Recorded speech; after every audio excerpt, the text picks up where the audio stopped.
పులివెందులలో అత్యంత ప్రసిద్ధిగాంచిన శ్రీ రంగనాథ స్వామి ఆలయం అభివృద్ధికి సంబంధించిన కార్యక్రమం ఈరోజు కోనేరు ప్రారంభించడం జరిగింది. ముఖ్యంగా గత ప్రభుత్వంలో జగన్మోహన్ రెడ్డి గారి ప్రభుత్వంలో రంగనాథ స్వామి ఆలయ అభివృద్ధి కోసం కోట్లాది రూపాయల నిధులు వెచ్చించి ఇక్కడికి వచ్చే భక్తులందరికీ కూడా సౌకర్యంగా ఉండేందుకు అన్ని రకాలైన అభివృద్ధి కార్యక్రమాలు కూడా చేపట్టడం జరిగింది. అందులో భాగంగానే గత ప్రభుత్వంలో శాంక్షన్ అయి కంప్లీట్ అయిన కోనేరు కూడా ఇవాళ ప్రారంభించడం జరిగింది. ఈరోజు ఇప్పుడున్న ప్రభుత్వాన్ని మేము ఒకటే మనవి చేస్తూ ఉన్నాం. జగన్మోహన్ రెడ్డి గారు ఈ ఊరిని అన్ని రకాలుగా డెవలప్ చేసినాడు, కానీ దేన్ని వినియోగంలో పెట్టలేకపోతా ఉంది ప్రస్తుత ప్రభుత్వం. కనీసం మెయింటైన్ చేయలేకపోతా ఉంది. రాణి తోపును అద్భుతంగా అత్యంత సుందరంగా తీర్చిదిద్దినారు. ఇప్పుడున్న ప్రభుత్వం కనీసం దాన్ని మెయింటైన్ చేయలేకపోతా ఉంది. అదేవిధంగా మన ఉలిమెల్ల ట్యాంక్ చాలా అద్భుతంగా చేసినారు. దాని మెయింటెనెన్స్ కూడా శిల్పారామంకి ఇచ్చినారు, మున్సిపాలిటీ మీద భారం పడుతుందని చెప్పి. అది కూడా కొంచెం లోపం ఉంది. అంటే పూర్తి స్థాయిలో చేసిన మంచిని కనీసం మెయింటైన్ చేసే కార్యక్రమం కూడా చేయడం లేదు. అదేవిధంగా రైతులు, ఇదే బ్రాహ్మణపల్లిలో రైతులందరి కోసము ప్రయోజనకరంగా ఉండడం కోసము 25 కోట్లు ఖర్చు పెట్టి దాదాపు జగన్మోహన్ రెడ్డి గారే ప్రారంభించడం కూడా జరిగింది. ఎన్నికలకు ముందు ఇంటిగ్రేటెడ్ కోల్డ్ స్టోరేజ్ దాదాపు 500 మెట్రిక్ టన్స్ కెపాసిటీతో ఇంటిగ్రేటెడ్ కోల్డ్ స్టోరేజ్ ప్రారంభించడం జరిగింది. ఇవాళకి కూడా దాన్ని కనీసం వినియోగంలోకి కూడా తీసుకొని రాలేకపోతా ఉంది ఈ ప్రభుత్వం. అదేవిధంగా పులివెందులలో స్పోర్ట్స్ కాంప్లెక్స్, దాదాపు పులివెందులలో ఎక్కడా చూడడం అంత భారీ భవనం, జూనియర్ కాలేజ్ సమీపంలో స్పోర్ట్స్ కాంప్లెక్స్, దాదాపు 5 అంతస్తులతో స్పోర్ట్స్ కాంప్లెక్స్, గ్రౌండ్ బాగా అభివృద్ధి చేసినారు. ఇప్పటికీ ఆ స్పోర్ట్స్ కాంప్లెక్స్ను పూర్తి స్థాయిలో వినియోగంలోకి తీసుకొని రాలేకపోతా ఉంది ప్రభుత్వం. అన్నింటికంటే ముఖ్యమైనది, అన్నింటికంటే బాధాకరమైంది మెడికల్ కాలేజీ దాదాపు 350 కోట్లు పెట్టి మెడికల్ కాలేజీ నిర్మిస్తే జగన్మోహన్ రెడ్డి గారు కనీసం ఇప్పుడున్న ఈ ప్రభుత్వము దాన్ని వచ్చిన మంజూరైన సీట్లను కూడా మాకు వద్దని చెప్పి వెనక్కి పంపించింది. సో ప్రభుత్వ ఆధ్వర్యంలో మెడికల్ కాలేజీని ఈ అకాడమిక్ ఇయర్ నుంచి అయినా ప్రారంభించాలని చెప్పి ఈ జిల్లా వాసులందరూ కూడా గట్టిగా డిమాండ్ చేస్తూ ఉన్నాం. అంతేకాకుండా నిన్న 2 రోజుల క్రితం జరిగిన కాశ్మీర్లో జరిగిన ఉగ్రదాడిని ప్రతి ఒక్కరు కూడా ఖండిస్తూ ఉన్నారు. ముఖ్యంగా అత్యంత హృదయ విదారకమైన పరిస్థితి. ఆ ఫోటోలు, ఆ వీడియోలు చూసినప్పుడు ఎంత కిరాతకంగా వాళ్ళు అక్కడికి వెళ్ళిన టూరిస్టులను హతమార్చారనేది చూసినప్పుడు ప్రతి ఒక్కరిలో కూడా ఒక తెలియని ఉద్వేగం వస్తున్న పరిస్థితి. నిజంగా ఇటువంటి గత కొన్ని సంవత్సరాలుగా పీస్ఫుల్గా ఉన్న మన కంట్రీలో ఇటువంటి ఉదంతం మళ్ళీ జరగడం అనేది అత్యంత దురదృష్టము. ఈ ఉగ్రవాదులు ఎవరైనా సరే తప్పకుండా, ఇప్పటికే కేంద్ర ప్రభుత్వం సీరియస్గా రెస్పాండ్ కావాల్సిన పద్ధతిలో అవుతూ ఉంది. తప్పకుండా టిట్ ఫర్ టాట్ జరిగిన దానికి మళ్ళీ ప్రతిస్పందన అత్యంత బలంగా భయపడే విధంగా ఉండాలని చెప్పి కేంద్ర ప్రభుత్వాన్ని అందరం కూడా కోరుకుంటా ఉన్నాం. ముఖ్యంగా ఇప్పుడిప్పుడే కాశ్మీర్ అనేది ఇప్పుడిప్పుడే గడిచిన కొన్నేళ్లుగా టూరిజం బాగా ఇంప్రూవ్ అవుతూ ఉంది. ఈ మధ్యకాలంలో చాలామంది అబ్రాడ్ పోవడంలా ఎక్కువ కాశ్మీర్ పోతున్నారు.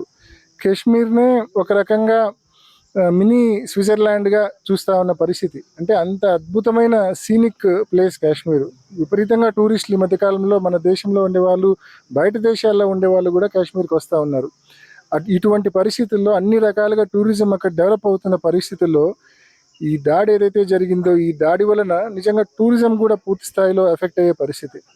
కాబట్టి తప్పకుండా ఈ దాడి చేసిన వాళ్ళు ఎవరైనా సరే, టీఆర్ఎఫ్ వాళ్ళైనా, ఏ టెర్రరిస్ట్ గ్రూప్ అయినా సరే, ఎంత పెద్ద గ్రూప్ అయినా సరే, ఖచ్చితంగా వాళ్ళను తుదముట్టించాలా.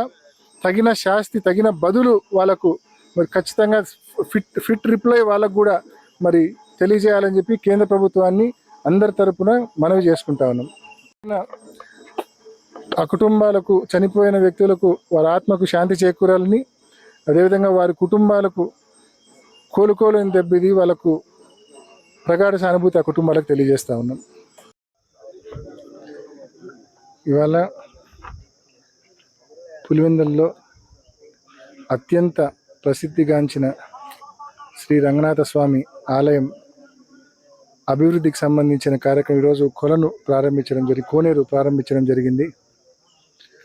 ముఖ్యంగా గత ప్రభుత్వంలో జగన్మోహన్ రెడ్డి గారి ప్రభుత్వంలో రంగనాథ స్వామి ఆలయ అభివృద్ధి కోసం కోట్లాది రూపాయల నిధులు వెచ్చించి ఇక్కడికి వచ్చే భక్తులందరికీ కూడా సౌకర్యంగా ఉండేందుకు అన్ని రకాలైన అభివృద్ధి కార్యక్రమాలు కూడా చేపట్టడం జరిగింది. అందులో భాగంగానే గత ప్రభుత్వంలో శాంక్షన్ అయి కంప్లీట్ అయిన కోనేరు కూడా ఇవాళ ప్రారంభించడం జరిగింది. ఈరోజు ఇప్పుడున్న ప్రభుత్వాన్ని మేము ఒకటే మనవి చేస్తూ ఉన్నాం.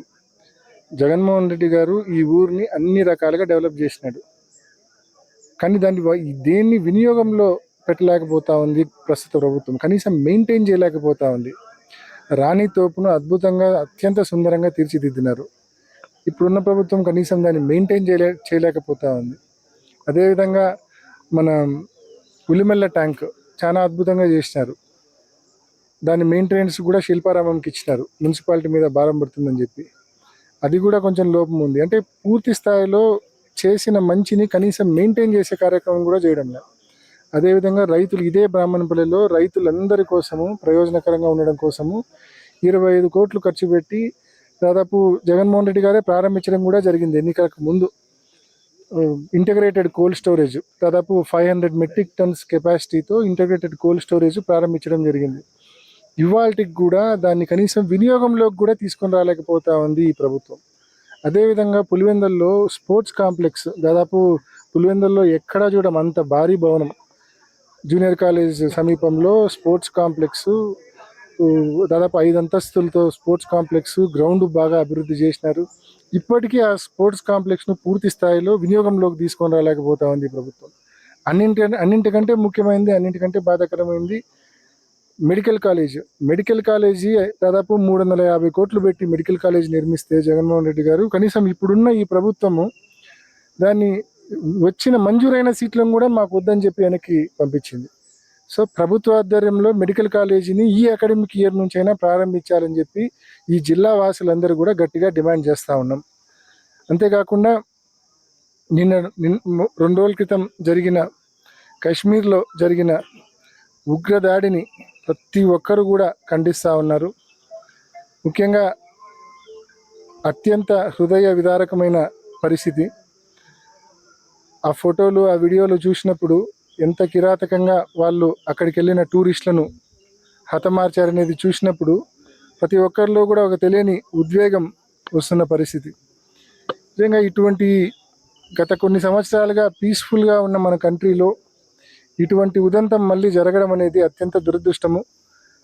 ఈ ఉగ్రవాదులు ఎవరైనా సరే తప్పకుండా, ఇప్పటికే కేంద్ర ప్రభుత్వం సీరియస్గా రెస్పాండ్ కావాల్సిన పద్ధతిలో అవుతూ ఉంది. తప్పకుండా టిట్ ఫర్ టాట్